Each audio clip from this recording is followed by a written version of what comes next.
नमस्कार, स्वागत आहे तुमचे आपले यूट्यूब चॅनेल SP गार्डनिंग मराठीमध्ये। आज आपण या व्हिडिओमध्ये फुलांच्या झाडांच्या चांगल्या वाढीसाठी भरपूर फुलांसाठी कोणती खते द्यायची, या झाडांची काळजी कशी घ्यायची, त्यासाठी कोणती कामे करायची याविषयी माहिती पाहणार आहोत। तर त्यासाठी व्हिडिओ कुठेही स्किप न करता शेवटपर्यंत नक्की पहा आणि जर तुम्ही आपल्या चॅनेलवरती नवीन असाल तर व्हिडिओला लाईक व चॅनेलला सबस्क्राइब करायला मात्र अजिबात विसरू नका।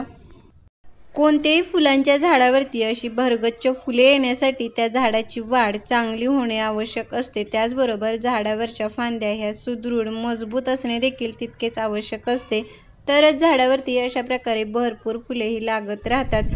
झाडावरती अशी भरपूर फुले येण्यासाठी, झाडाची वाढ होण्यासाठी त्यांना सर्व प्रकारची जी पोषक तत्वे आहेत ती योग्य प्रमाणामध्ये ही मिळायला हवे। आज आपण झाडांना देण्यासाठी 2 प्रकारची खते देणार आहोत। त्यातील ही जी पहिली वस्तू आहे ती म्हणजे आपल्या स्वयंपाकघरामध्ये जे आपण वापरतो ती ही मोहरी आहे। मोहरी ही झाडांसाठी अतिशय फायदेशीर उपयुक्त अशी आहे। झाडांची चांगली वाढ होण्यासाठी, झाडावरती नवीन फुटवे होऊन झाडावरची जी पाने आहेत ती हिरवीगार तजेलदार होण्यासाठी जी आवश्यक पोषक तत्वे असतात ती या मोहरीमध्ये ही मुबलक प्रमाणामध्ये असल्यामुळे यापासून खत तयार करून जर आपण झाडाला दिले तर चांगला फायदा होतो। मोहरीपासून खत कसे तयार करायचे, तर त्यासाठी या मोहरीची मिक्सरमधून अशा प्रकारे बारीक पूड तयार करून घ्यायची। पूड तयार केल्यानंतर देखील आपण 2 प्रकारे याचा खत म्हणून वापर करू शकतो। एक तर ही जी मोहरी आहे ती पाण्यामध्ये 2 दिवस भिजत ठेवून लिक्विड खत तयार करून झाडाला आपण देऊ शकतो। त्यासाठी 1 ते 1.5 चमचा 1 लिटर पाण्यामध्ये हे भिजत ठेवायचे आणि जेवढे खत तयार होईल त्याच्यामध्ये अजून तितकेच पाणी मिक्स करून नंतर तुम्ही झाडाला खत म्हणून वापर करू शकता, किंवा ही जी पावडर आहे ती अशीच मातीमध्ये मिक्स करून देखील आपण देऊ शकतो।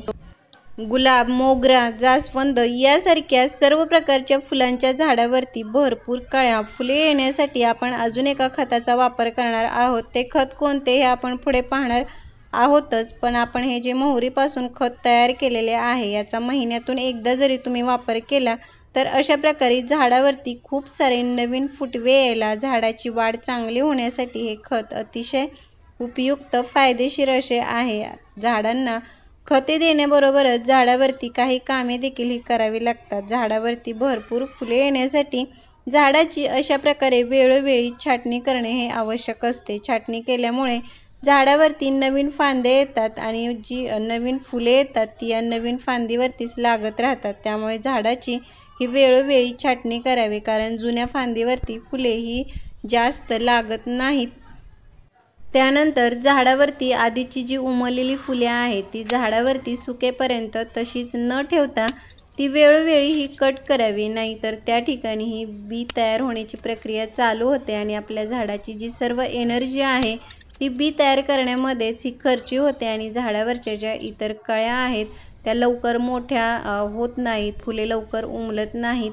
त्यामुळे ही जी सुकलेली फुले आहेत ती वेळोवेळी ही कट करावी। त्याचबरोबर या झाडांना भरपूर सूर्यप्रकाशाची ही आवश्यकता असते। त्यामुळे ही जी फुले लावलेल्या झाडाच्या कुंड्या आहेत त्या अशा ठिकाणी ठेवा ज्या ठिकाणी या झाडांना दिवसभर भरपूर असा सूर्यप्रकाश मिळेल। त्यामुळे आपली झाडे ही चांगली वाढतील आणि फुले देखील ही झाडावरती जास्त प्रमाणामध्ये लागण्यासाठी ही मदत होईल। फुलांच्या झाडांना खत म्हणून आपण ही जी दुसरी वस्तू घेतलेली आहे ती म्हणजे ही राख आहे। राख ही झाडांसाठी खत म्हणून जसे काम करते तसेच कीटकनाशक, बुरशीनाशक म्हणून देखील याचा झाडांना खूप चांगला असा हा फायदा होतो। मात्र याचा वापर जेव्हा आपण झाडांना करतो तेव्हा हा प्रमाणशीरच करावा, नाहीतर झाडांना नुकसान होण्याची देखील ही शक्यता असते। राखेमध्ये हे झाडांना फुले येण्यासाठी आवश्यक असणारी जी पोषक तत्वे, पोटॅशियम, फॉस्फरस जे घटक आहेत ते जास्त प्रमाणामध्ये असतात। त्यामुळे याचा वापर झाडांना खत म्हणून केला तर भरपूर अशी फुले येण्यासाठी याचा चांगला असा हा फायदा होतो।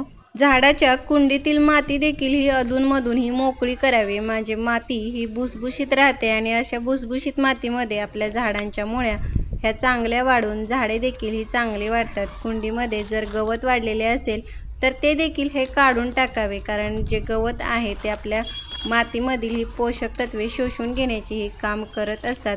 आता आपण ही जी राख मोहरीपासून तयार केलेले हे जे खत आहे ते देण्यासाठी एका झाडासाठी म्हणजे 10 ते 12 इंचाच्या एका कुंडीसाठी ही जी मोहरीची पावडर आहे ती 1 चमचा आणि जी आपण राख घेतलेली आहे ती फक्त अर्धा चमचा या प्रमाणामध्येच एका झाडासाठी या खताचा वापर हा करायचा आहे। या दोन्ही वस्तू ह्या मातीमध्ये व्यवस्थित मिक्स केल्यानंतर वरून आपल्याला झाडाला भरपूर असे पाणी द्यायचे आहे। त्यामुळे या खतामधील पोषक तत्वे ही मातीमध्ये व्यवस्थित मिक्स होऊन आपल्या झाडाला चांगला फायदा होईल। तर अशा प्रकारे तुम्ही राख, मोहरी यासारख्या वस्तूंचा वापर करून झाडांना खते तयार करून दिली तर झाडे ही फुलांनी अगदी भरगच्च होऊन जातील।